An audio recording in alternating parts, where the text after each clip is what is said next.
और वो जो लगा था ना अपने कैमरे में, वही कैमरे से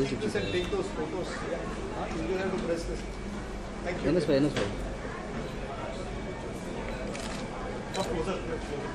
अरे क्या हुआ ना,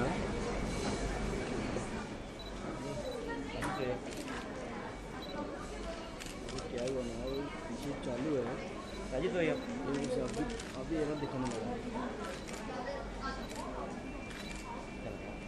Thank you, sir.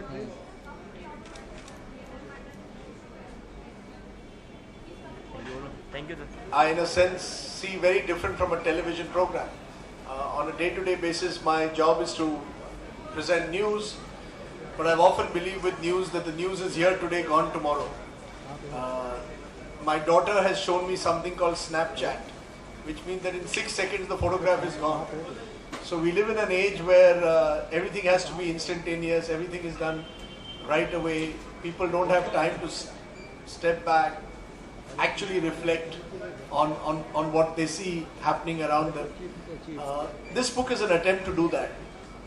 It's an attempt to look at the 2014 elections by writing about them much more extensively than you can in a television program.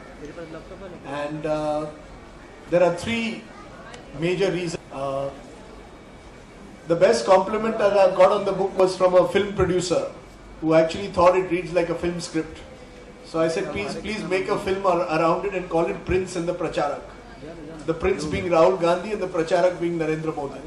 And who knows, they might actually make it a film now on the 2014 elections, because it's an interesting contrast that you have between Rahul Gandhi and Narendra Modi.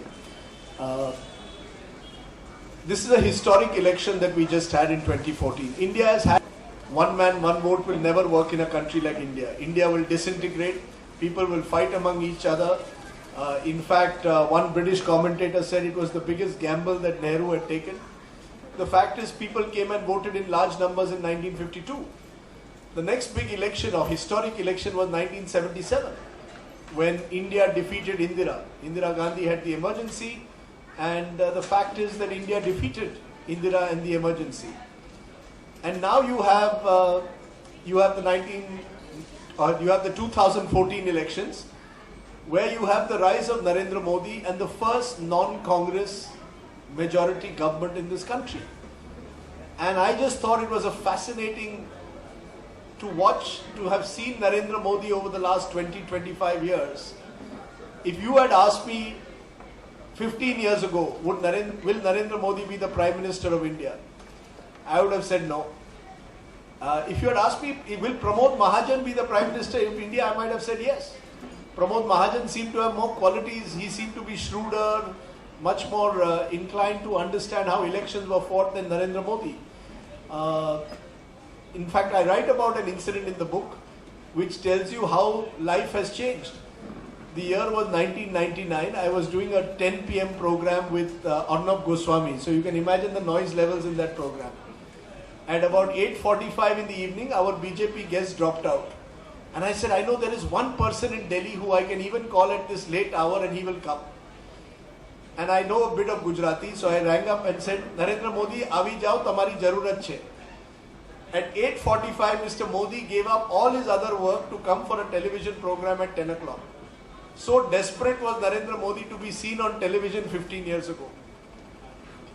Yeah. Good evening and a warm welcome to each one of you who have joined us this Changed India. And before we have the official launch and unveiling of the book, I'd like to share with you a few thoughts on the book. 2014, the election that changed India, tracks the story of the crucial elections which changed the face of the Indian political scene. The election saw the destruction of the ruling Congress party and an outstanding victory for the Bharatiya Janata Party. And here the author analyzes the result of the election. So here's looking out for 2014, the election that changed India, which comes to you published by Penguin and authored by Rajdeep Sardesai. Congratulations, Rajdeep.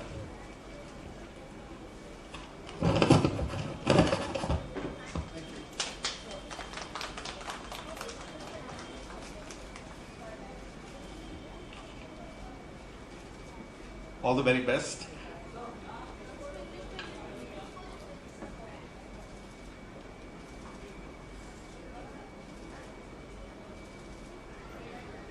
For those of you who just joined us, it's time to look out for 2014 election. Let me first start with an author's spiel. Why everyone in this bookshop should be buying this book. You should buy this book if you're not interested in politics, is the first thing. If you're interested in politics, you will automatically buy this book. If you're interested in Narendra Modi, you will automatically buy this book. You must buy this book if you're not interested in politics, because I believe that the aim of this book has been to make politics interesting and accessible to the average reader. As I said, the best compliment I received is from a film producer who wants to make a film out of it. Because it's a great film, a great story. Think about it. The son of a tea shop owner defeats India's most famous #1 family in politics. Rahul Gandhi had everything going for him. Narendra Modi, in a sense, comes from nowhere, comes from Vadnagar.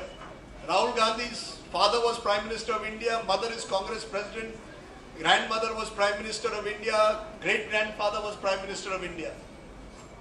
Think about it, you can have a Ranbir Kapoor playing Rahul Gandhi, and you can have Nana Patekar playing Narendra Modi. And draw the contrast between the two. One is 64 years old, one is 44 years old. You would think that the 64-year-old would have less energy than the 44-year-old. You would think that the 64-year-old would not know Facebook, Twitter, would not be able to understand new media, social media, technology. You would think that the 64-year-old would be less attractive to young India, that he would not be able to connect with younger voters. You would think that a 64-year-old who is not fluent in English would not be attractive to an English-speaking audience, let's say in Malabar Hill or Kemp's Corner. The fact is exactly the opposite happened. In the age group between 18 and 23, 37% voted for Narendra Modi, 17% for Rahul Gandhi. The fact is Rahul Gandhi is not on Facebook and Twitter. Narendra Modi is now the third most followed leader on Facebook and Twitter after Pope and Barack Obama. The fact is that Narendra Modi has far more energy than Rahul Gandhi. Rahul Gandhi switches off at 6 p.m. Narendra Modi starts his day at 6 a.m., goes on till midnight. So what explains that? Which is where I believe that it's important to understand Narendra Modi in a complex manner. This book is not a book which sort of lionizes Narendra Modi. There is a darker side to Narendra Modi as well. Narendra Modi presided over the 2002 Gujarat riots. He was the Chief Minister of Gujarat when 2002 happened. He must take responsibility for that. I write my own personal experience of what I had to go through, and maybe I'll read that little passage out for you. As I said, in 1999, Narendra Modi was so desperate to be on television that at 1 hour's notice he would run to the channel. Today, Narendra Modi doesn't give the media at the time of the day. India has changed. In 15 years, you've seen a dramatic change in this country of a kind that has never happened in Indian democracy. You've seen someone who was an RSS pracharak, who had never fought an election till 2002, didn't even know how to fight an election probably, is today like Amitabh Bachchan was in Bollywood in the 1970s. From number 1 to 10, you didn't know of any other actor. Today from number 1 to 10, you don't know who else is the leader in the BJP. One man in the space of a few years has captured the imagination of this country. How did he do it? How did he do it? Was it just an individual? Was there a team? Who were the members of this team? How did they achieve this remarkable feat? Let's be honest, the Congress would have lost the elections of 2014 even if Rahul Gandhi was not there. I've often said, and I say it in the book, Rahul Gandhi never missed an opportunity to miss an opportunity. Rahul Gandhi could have, when Anna Hazare's movement was there, he could have gone on the stage to Anna, given him a glass of juice and ensured that the anti-corruption movement was ended there. Rahul Gandhi, when that girl was raped in Delhi 2 years ago and students had come out to protest, he could have joined the protest movement and joined it. But even if Rahul Gandhi was a little bit more dynamic than he is, BJP would have won an election. But they wouldn't have won with the margin that they did. The margin was because of the energy that Mr. Modi brought to this campaign. And the energy was at different levels. The energy was in the advertising campaign. The energy was in the way social media was used. Barack Obama used social media, but even Barack Obama has not used social media as intelligently as Narendra Modi has. You could become a member of the BJP by the missed call number on your mobile.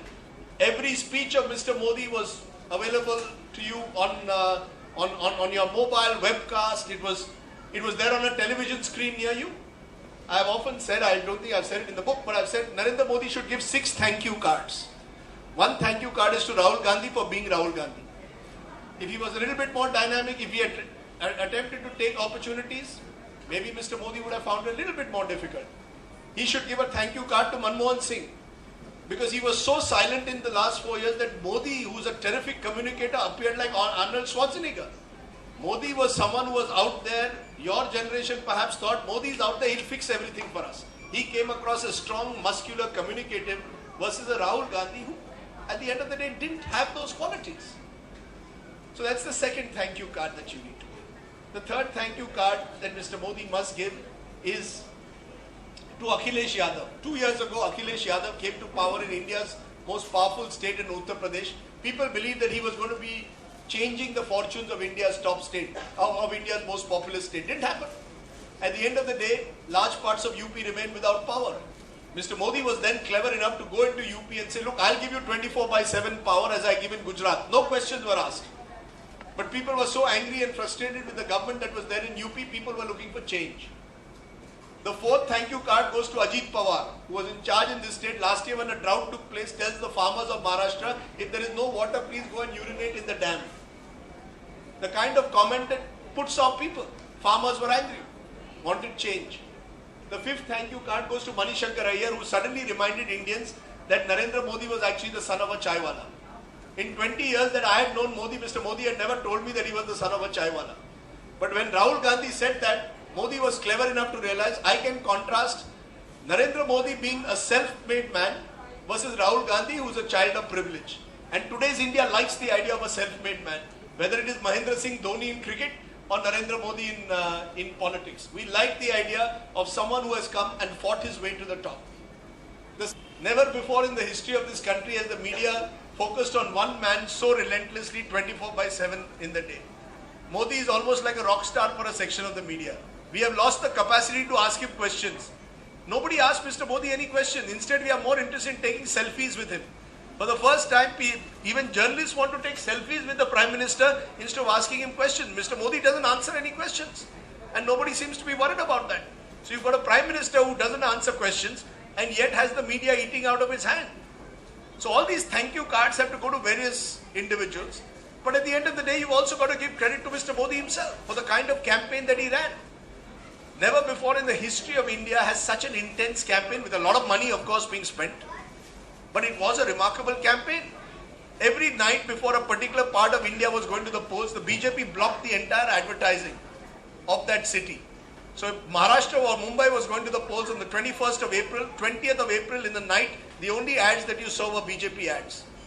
So it was what you call in advertising parlance a roadblock. And they took over that entire space.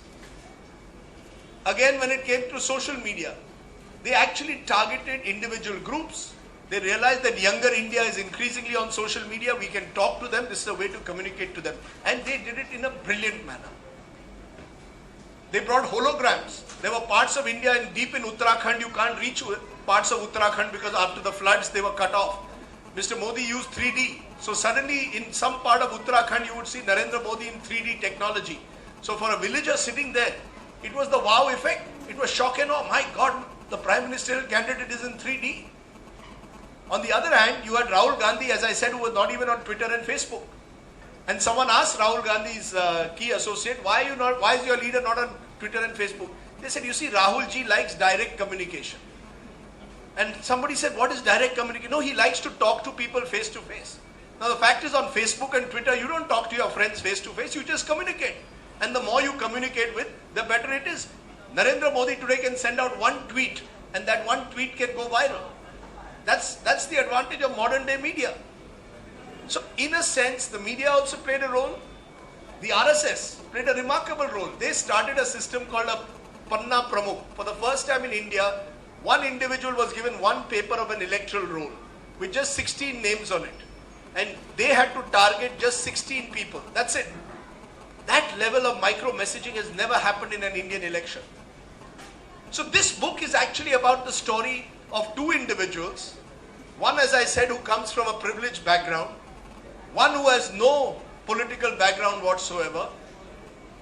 And how the person who has no political background defeats, even humiliates in a sense, the person who at the end of the day comes from India's most privileged family. How did that happen? How did that story? So even if you're not interested in politics, in fact, as I keep maintaining, if you're not interested in politics, you must buy this book. Because trust me, it will interest you in politics. And even if it doesn't interest you in politics, it will interest you in terms of actually reading a story about two individuals, one who had everything handed out to him and one who literally clawed his way to the top. Because I'm going to read out one chapter which tells me, my own personal relationship with Narendra Modi is a rather strange one. I met Mr. Modi for the first time in 1990. I was a young journalist with the Times of India in Bombay. And he was in charge of the Rath Yatra of the BJP. It's ironical we are doing this program on December 6th here, because this was the day this city burnt. And I said this afternoon at St. Xavier's College, it should never happen again. This city should never go through what it went through in those days of 1992. And a lot of people, died, innocent people died in Mumbai. So that Rath Yatra actually eventually culminated in those riots of 1992. And then you had 2002. And I do write about my own experience. Between 1990 and 2000, Modi and I were great friends. I knew Gujarati. He moved from the first three things. First of all, the first three things that I remember of Modi when I met him was that he was very well dressed. Exactly the opposite of me. He was always perfectly dressed. He didn't change his dress as often as he does today. Nowadays, Mr. Modi changes his dress about 8 or 10 times a day. Then I think he didn't have the kind of money that perhaps he has now, so he changed his dress a couple of times a day. The other thing that I was always reminded, he knew how to handle the media. Very organized with the media. He would organize fax machines, everything for us. The third thing are his eyes. Narendra Modi never smiles with his eyes. Maybe I'm romanticizing this. Maybe I like the idea that people who smile with their eyes are actually nice people. Narendra Modi smiles a lot. He may laugh, but his eyes are always steely.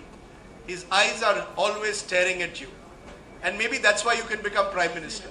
To become Prime Minister, you need steely eyes. Those are the three things that I remember about Mr. Modi.